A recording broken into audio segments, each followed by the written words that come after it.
Welcome to the Teaching Journeys podcast, hosted by Dave Roberts.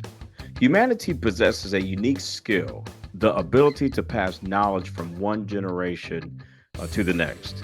This podcast embraces that ability, offering learning opportunities through conversations with extraordinary guests. Dave aims to leave a positive mark on individuals around the world. So before you dive into today's episode, please share this podcast with your network, including friends, family, and colleagues. And please consider leaving a rating or review. Your support makes all the difference.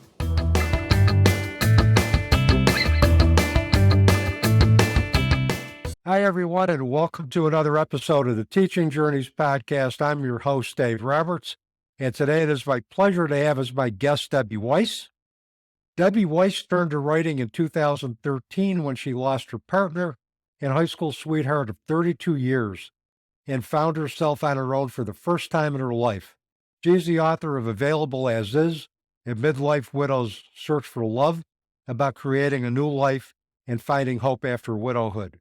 Her writing has been published in the New York Times, Modern Love Column, and Huffington Post, among other publications. A former lawyer, she's proudest of earning her MFA in creative writing in 2020 at age 56. Debbie, welcome to the Teaching Journeys podcast. It is a pleasure having you here today. Thank you, Dave. I appreciate it. And for our listeners, Debbie's book, Available As Is a really, really great read. It's funny, it's poignant, it's powerful. It has just a little bit of something for everybody. It also has some great tools for individuals who are grieving any kind of a loss. So you've really put together a magnificent piece of work, Debbie. Thank you. That means a lot to me. You're welcome. And so just jumping right in, Okay. please tell our listeners about those experiences that have shaped your life path, your life choices today. Okay. Let's see. I was raised in a small town in Northern California.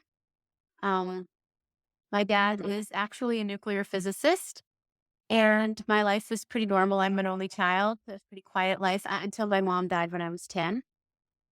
After that, I went straight through school. I was a lawyer at 24. The biggest thing in my life was my partner. I've known my late husband, George, since I was 7. Our parents worked together. They were both scientists. And we got pushed together at family events over the years. And eventually we started dating when I was 17. I needed a date to my high school prom. I was a geek. And he was 21, and he was a senior majoring in engineering at UC Berkeley. We were together ever since. I retired from practicing law at 40. I'm very happy as an unemployed slacker. And in 2009, George was diagnosed with metastasized male breast cancer. We had some good years, but things got much worse in about mid-2012, and he passed in April of 2013. Yeah, 32 years, that is a long time to be with any one person. And, we talk about losses, that any loss changes the landscape of our lives. It changes who we are. It changes, just the fabric of our lives. But when you're with somebody for 32 years and all of a sudden your partner dies, that has to, I would imagine, have really, really wreaked some havoc on your assumptive world. Completely. Very much so. We were very isolated. We were pretty isolated people. We're both introverts. We were both pretty antisocial back then. We didn't have kids. And he was in denial when he got sick. At first he was fine. He treated his work sort of like a series of his illness like a series of bad business meetings, going to chemo. He was a tech guy who was a lead guy on Quicken and Intuit. But as he worsened over time, he thought he was getting better. Cancer may have invaded his brain, honestly. I don't know, but he thought he was getting better and he was dying. He kept me from his doctors. He kept his parents out of it, which was very painful for them. And when he died, I had a tremendous amount of guilt that I hadn't been more proactive and really seeing what was happening. And I felt very guilty to his parents, and completely lost. I mean, for so many years. We'd lived together since I was 25 and I got straight from my dad's house. We'd, woken up together, gone to sleep together, had all our dinner together every night, despite his work schedule. And then suddenly I was alone and very lost. Yeah, and particularly, not only was it the isolation, but I really got a sense from reading your book that the caregiver guilt really just got to you in a lot of different ways. As you said, you should have been more proactive. How did you end up working that through? How did you end up addressing that and coming to terms with that? Well, yeah, that was the other thing too. Is I felt like I was a very poor caregiver. He was getting worse, and I hadn't realized later he turned down everything the hospital offered. He had to interact with them, so he turned down a nurse. He turned down palliative care. He turned everything down. I didn't realize these were options. So I was caring for him as he was falling apart, and thinking, "Well, am I contaminating anything? What am I doing? Is this sanitary? Is this okay?" Um, how I dealt with the guilt was probably not well. I was told later when I had therapy that I had PTSD, Hmm. but I had anxiety attacks, and I'd drive over to my dad's house in the middle of the night, like at 2 a.m. They lived about 7 minutes away. Um, and what helped is I got grief therapy and started to see that this wasn't all my fault. And I started to be out with people a bit more and do things like long walks, yoga classes, which was very positive. Um, The hard part was mainly the loneliness was probably the crazy part. That was the part that was kind of pushing me over. Yeah, and I could see because you didn't have any children, correct? Correct. So no children. So you found yourself all of a sudden by yourself after being with the love of your life for 32 years. Before we get into anything else with the book, why don't you tell us a little bit about George? I always like to ask these questions, just because I just like to hear about the people that you've lost through your eyes. So, um, if you would indulge us a little bit, if you don't mind, tell us a little bit about George. Okay. George was born in 1959. He was 4 years older than I was. When he passed, he was 53. He was kind of a kid genius. He was an electronics whiz. He won all the science fairs. He had 800 SAT scores. Had a close group of friends. We was enrolled at Crete, California, which back then was sort of a smallish Northern California town. He went to UC Berkeley. Um, he was really fun. He had a crazy sense of humor. His favorite band was the Ramones. We saw them every year when they came to town. He loved punk rock, Stiff Little Fingers, Dead Kennedys. We saw the Clash, the original Pretenders at concert with the original Marina. I mean, Hmm. this is that. George loved to cook. Later, he made very elaborate recipes. We had all these fancy cookbooks. Um, he loved tech. He could build anything. He built like turntable. He did our whole wiring. I never want to help somebody wire a house again for network capability, but we did that. We drove all over San Francisco getting crazy ingredients for food. And probably most important, and cry. He was really kind to people. He was very good at his job and he was uber smart, but he didn't patronize people. He was an amazing mentor and he helped a lot of engineers go on to have great careers. He was so good at helping the people on his team. Quicken was astonishing in that it was always on time and the most profitable because it had such a small team who worked so well together. And that was because of George. And another thing that impressed me about reading about George in the book is he built his own computer. He did, Bill. He built it. Yes, he did. He built a few of them. Yeah, he did. And I think you mentioned in the book that those computers ran better than the ones you could buy anywhere else, that it was just Oh, faster, more efficient. oh yeah. Yeah, he could. Yeah, and he did our own home network. He was working on our home theater system when he passed. That was way too complicated for me. He, if something, he put his own software together. He could build anything. It was pretty amazing. When he was younger, he rebuilt a Fiat X19. Wow. Yeah. Yeah. I mean, he just, hearing about him now and reading about him, it just, it just really emphasizes how special and how cool he really was. And I could see It why was. you were with him for 32 years. Oh, yeah. He was. And, for all those brains, it was really funny. He had a great sense of humor.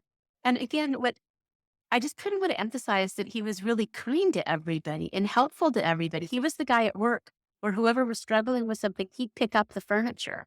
He was really strong. He wasn't pretentious or snotty or anything. He was the person who would help anybody with a computer problem or help carry anything or help give anybody a recommendation or advise them. I kind of want to emphasize what a great guy he was.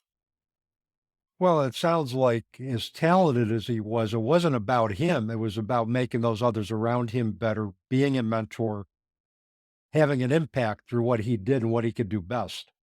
Yes, very much so. You mentioned caregiver's guilt too, and for me, that's one of the things that I resonated with in the book. That with my own daughter Janine, who had transitioned, and I use the term transition to signify that final finality of our physical existence in the world and a transition into another existence. Um, I had guilt over the fact that I did not feel I was as great a caregiver to her, especially with the physical stuff. I was useless with that. And I really, as I was reading about your journey, I started thinking about how I felt about my own, what I felt was perceived caregiver inadequacies for different reasons, but yet still there. And then what I learned, ironically, through her cat, Bootsy, was that there's different levels of caregiving. There's emotional caregiving. There's being present for somebody when they need to be.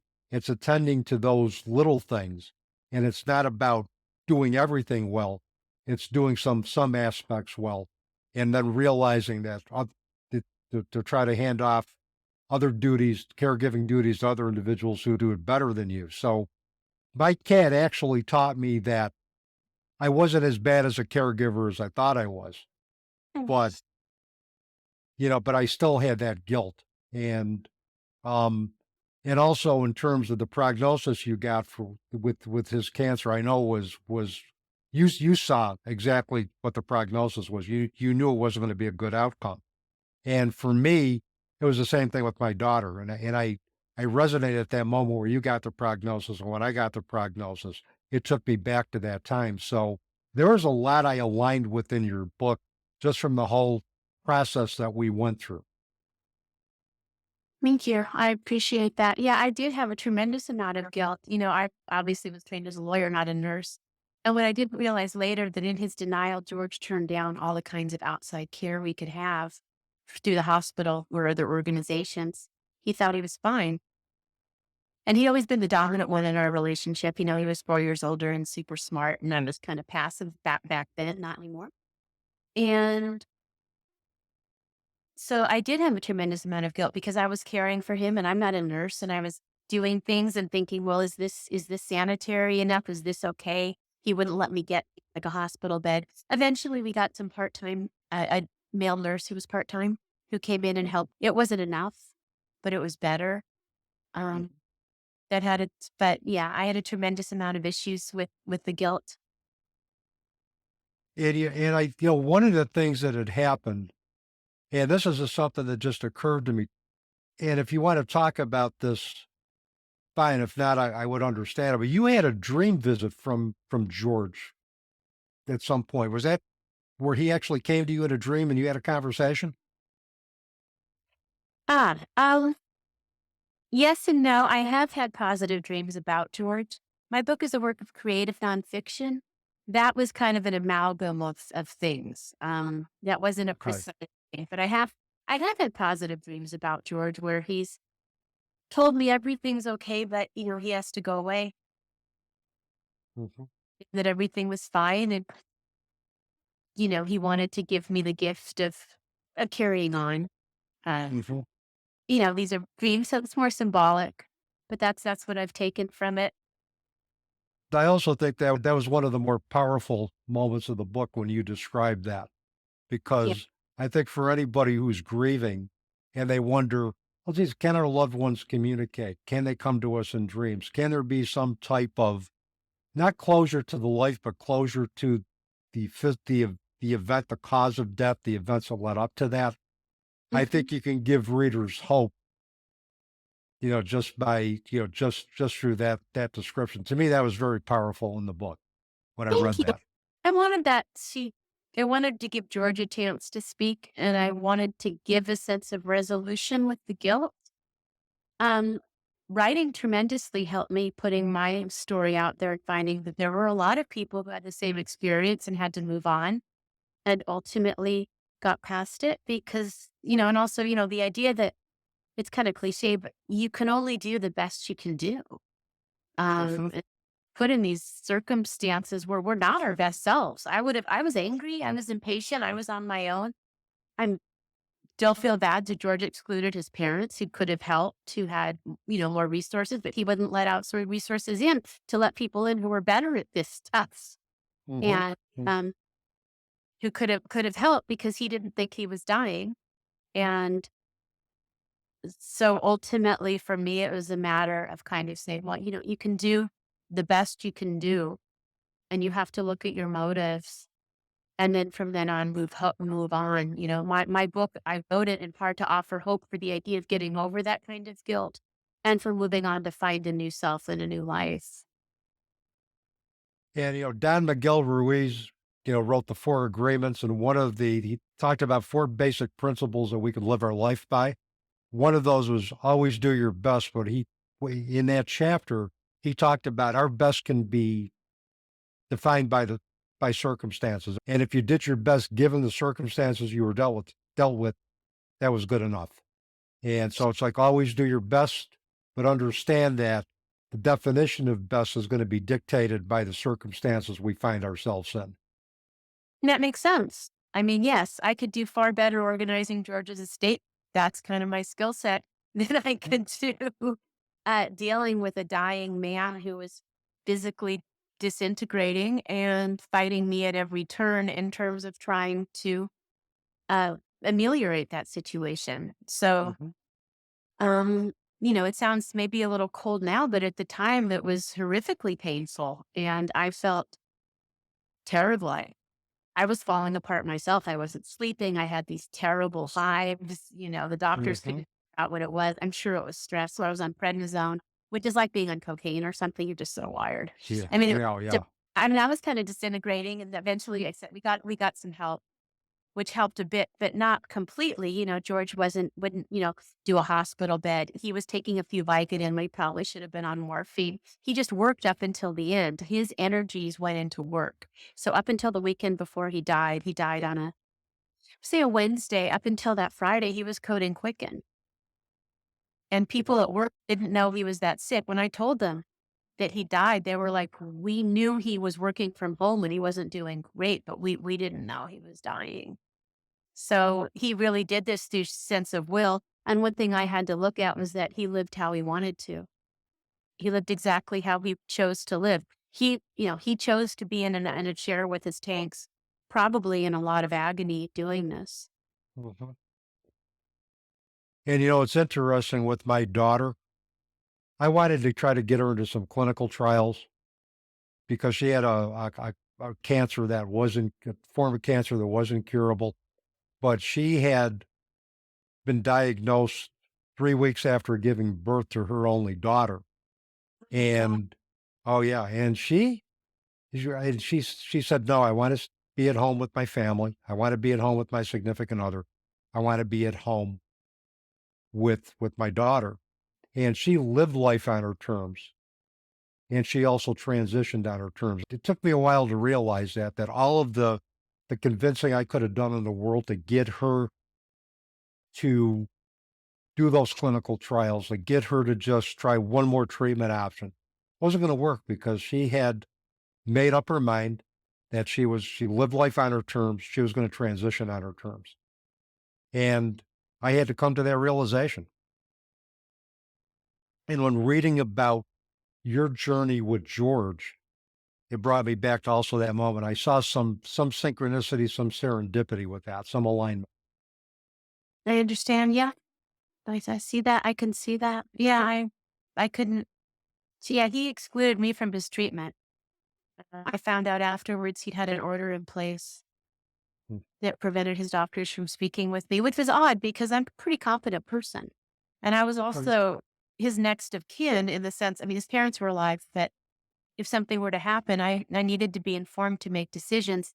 One thing I do regret, as I said, is that I was not proactive enough to kind of put on my lawyer hat and get in there and get behind his back even and say, okay, look, this ridiculous situation you've allowed yourself as a hospital to be in.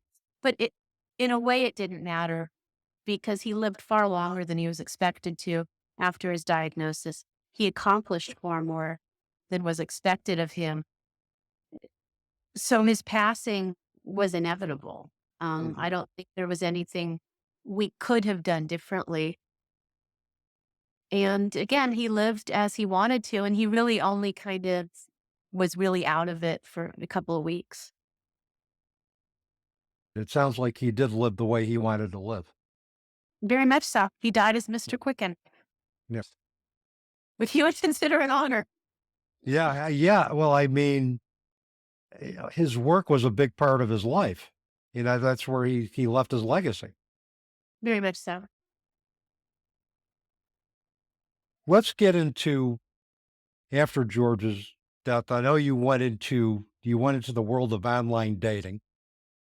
About 4 Um, after he died. Yeah, it was over a year. yes, yeah, it was over a year, not right after, but it was over a Yeah. year.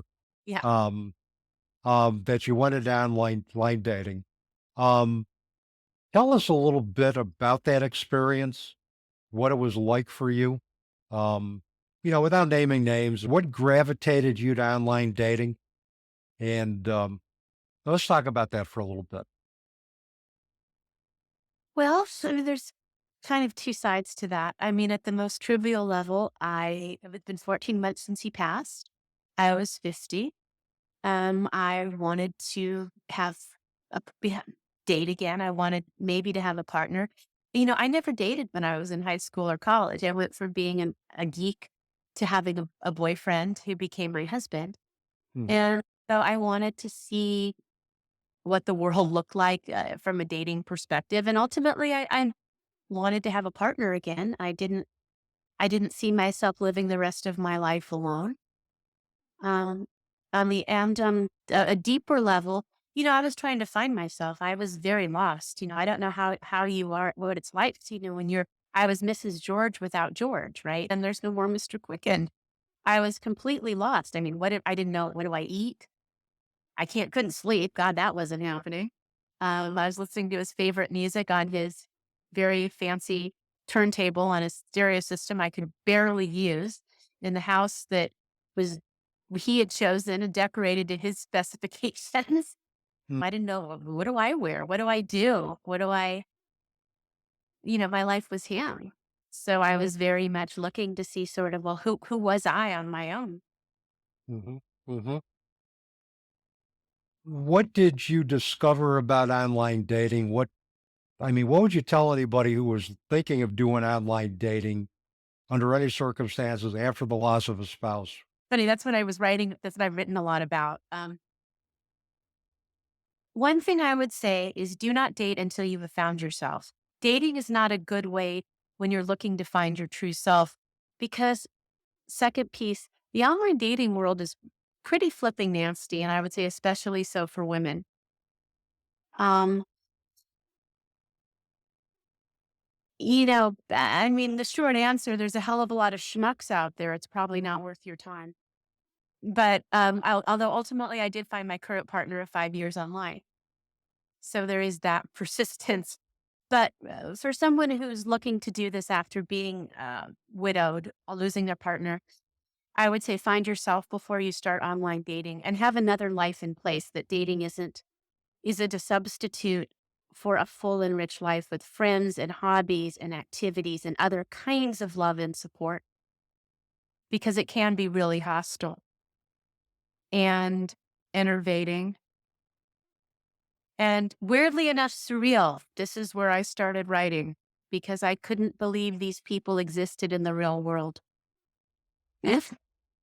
Yeah, with the experiences you described in your book, it was like I was taken to kind of like another universe with some of the experiences that you described with your, with your encounters with online dating and the some of the events that transpired. I'm thinking, you know, I've been married now for 41 years, and if my spouse transitions before me, I'm thinking, God, where do I start? Would I even want to do online dating? Would I even want to do something like, hey, what's your sign? Or, well, let me meet your, I don't know if I'd want to do that. Um, and it would be challenging for me to think about doing the online dating piece just from what you've described as this. It's like a very hostile environment, and people who their profiles don't necessarily tell you who they are. And yeah, and unfortunately they do. And if they do, believe them. I mean, that was Yep. the biggest jerk in my book who people didn't like. His profile actually spelled it all out. I was just too busy envisioning this astonishing future in the beautiful Berkeley Hills. Um, yeah, I mean, I'm 60 now, and if I lost my current partner, I don't think I would go to online dating again. I was retired and uh, I was a few months, fairly soon after George died. I did get back into writing at one point with one writing teacher who was sort of through a synagogue who was very kind, and then through a weekly writing class. So some of it I looked at as just kind of like meeting these people and having these coffees and just kind of accumulating this information. It's kind of getting writing material. Again, I was retired. I have a lot of time. So Hmm. I would Hmm. meet somebody for coffee before a writing class and then write about them for our little flash fiction piece or something. I mean, it wasn't cruel, but I mean, I did had to look at this as kind of an exercise in surrealism. I joke that it was kind of like being thrown into a bad Fellini movie. Yeah, I mean, some kind of a bad movie, that's for sure. You mentioned something in your book that fascinated me because I've never heard this term applied to bereavement. You talk about sexual bereavement in your book. Mhm. Can you explain from your perspective how that played out for you, what that meant to you, and if you discovered or in talking with other widows or widowers if they've experienced a similar path? Well, I didn't coin sexual bereavement. It was coined, I believe, by a researcher woman. I don't know. She might be a psychiatrist, psychologist. Her name is Alice Radosh, I believe, Radosh. She coined the term, and it was from some research she did with widows. I don't know if widowers were included, widows about missing the physical part of their lives with their spouses who were gone, about having sexual urges again, and how that was really stigmatized. That wasn't something people talked about. The widows said this wasn't something anybody wanted to hear about. Um, but that it was something they wanted to talk about, that they wanted to be able to be open about. So that was something I wanted to talk about in my book. Um, because, when you lose somebody, maybe a spouse, you're alive, right? And so there's the conflict to me. Maybe it's a little paradoxical. You've got your grief, right? And that's Hmm. horrible. But at the same time, this person's out of their suffering. This is all that can happen. And you're alive. And there is this sense of, oh my God, I'm still alive. What does that mean? Hmm. And after a while, I think that's where some of that comes in terms of urges and not necessarily sexual, just I want to live, right? I mean, I'm still alive. I still have time left. And this loss is also making me see how precious my life is. It's diminished in some ways because this person I love has transitioned. But at the same time, this is all I have left. And not to live that life fully is almost to dishonor them in some way. Yeah, that's a good point. And really, part of our experience as human beings is the physicality and the sexual part of that. That is a part of any relationship, great relationship. And when your spouse dies, you miss that, and Right you now, you it's a try. companionship. I mean, it isn't just Yeah, sex, it's yeah, companionship. I mean, your spouse is gone. You get to wake up alone every morning. The bed's well, really cold. Nobody's asking, what are your plans for the day? I mean, I remember the saddest part for me was having nobody to ask me, how was your day? Yeah. Would know, nobody would ask. Um, and we're going on a trip and I was seeing these things at a museum and there was nobody to say, well, what do you think of the Mona Lisa? Yeah. Or whatever. Yep. How does this look to you? Um, to share those reflections with. So I would say that sexual bereavement certainly does cover the sexual aspect, but for me at least, in thinking about it or describing it, I would talk about the whole aspect of companionship. People say when you've been married a while, the passion fades, but what lasts and what's important is the companion it loves. And that is important too, because that is without, we need that companionship. We need to be friends as well as we need to be lovers. And, that there's that friendship piece and then there's a love piece. And I think they both go hand in hand. So what have you discovered? What do you think what about grief and its impact on relationship choices after the death of a spouse? What is your thoughts about that? God, it certainly trashed my judgment. I mean, I'm a pretty bright person. I'm a lawyer and it completely thrashed my judgment. I mean, I was, accepting things that were not right and I didn't really want. Now, part of that for me was I was really ignorant. So I had the whammy of grief and the loneliness. I was very lonely. Again, no kids, pretty isolated life. So I was building friendships, everything from scratch. So, but I hadn't dated. So I kind of didn't realize like this middle-aged guy, he wasn't just a poor representation. He was a real messed up anomaly there.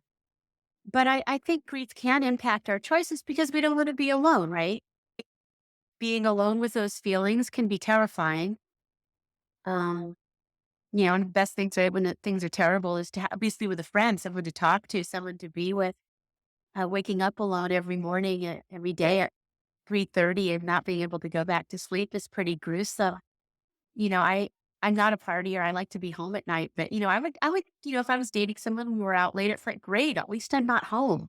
Grief really messes with your judgment because it brings this lonely, at least with losing a spouse, there's that loneliness and the wanting to feel something else and to get a release from that loneliness. So I think that if you're dating while grieving and, grieving continues for a long time, to be very, very cautious about making sure you're not dealing with impinged judgment, to make sure that you're Mhm.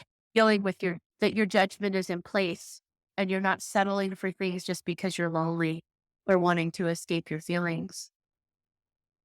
Yeah, that makes sense. And one of the things we do know is that cognitively, the loss does impact our decision making. It impacts our thinking. It clouds our judgment, and that's just a normal outcome of experiencing loss. And I think that's why a lot of individuals in the bereavement field will say, don't make any major decisions for at least the first year. And I would even say, time is relative. If it takes you longer than a year, do it.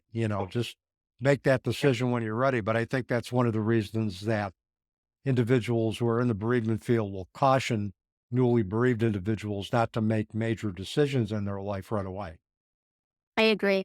Yes, very much so. I think that's why, because you're making decisions that are maybe more reactive than sought out. Like Yep. this house has too many memories. I was, I don't know, 8 or 9 years into my loss before I moved. Although the area I lived in, there were reasons to stay. But yeah, I very much so because your decision might really be, maybe you're not thinking so smart about like long-term finances so much as, hey, I just want a different experience. That could maybe risk your long-term financial security or, hey, this guy seems amazing. And when we've been and we're in love and it's like, that isn't that.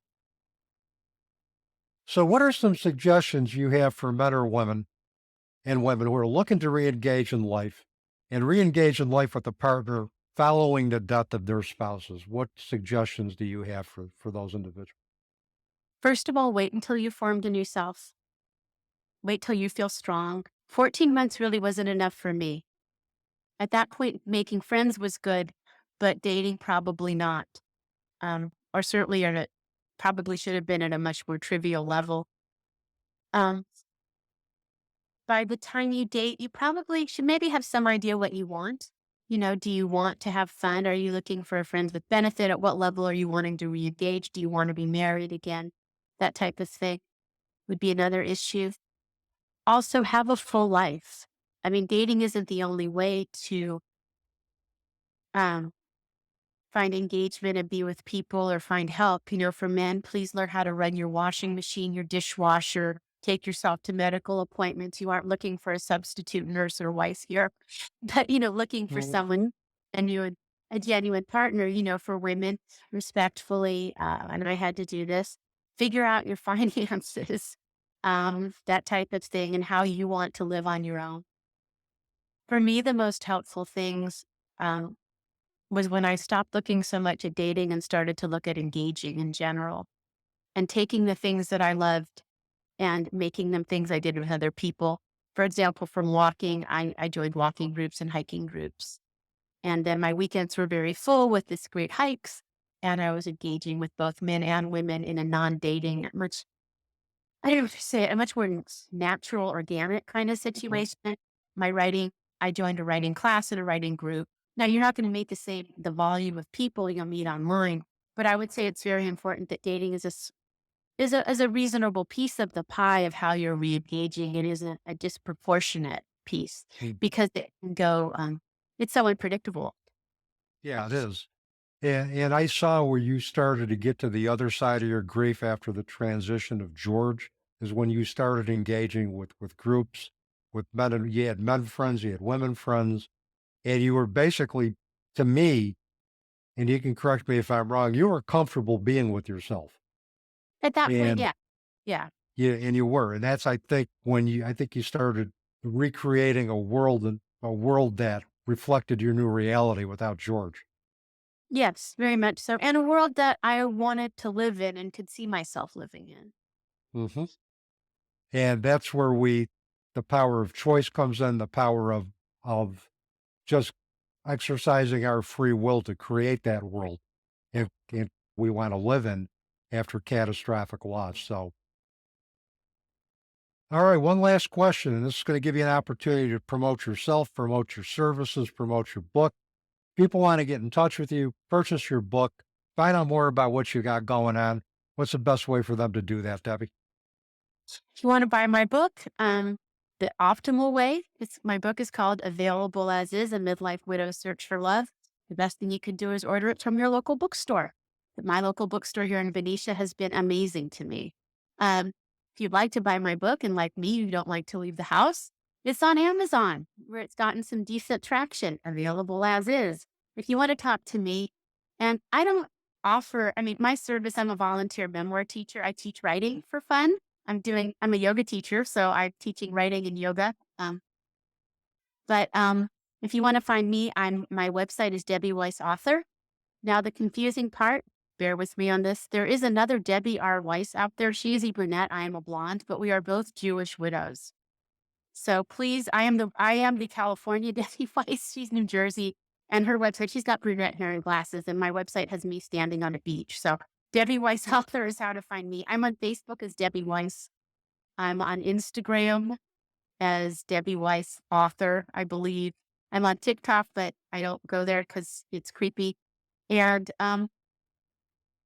so that's pretty much it. If you want me, yeah, best thing is contact me through my website, Debbie Weiss Author, or find me on Facebook. It's Debbie Weiss.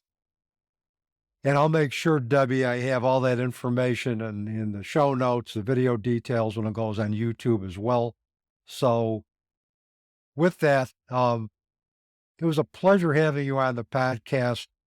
Thank you for taking time out of your day to spend with us today, Debbie. Oh, thank you for having me on here. I hope we help somebody. I've tried to offer hope in my book. I hope that helped. And for anybody that is thinking of purchasing this book, purchase the book. It's a great book, great read. It's got something for everybody, and particularly some great tools for individuals who are looking to get to the other side of grief. So with that, that is a wrap on another episode of the Teaching Journeys podcast. I'm your host, Dave Roberts, wishing you peace.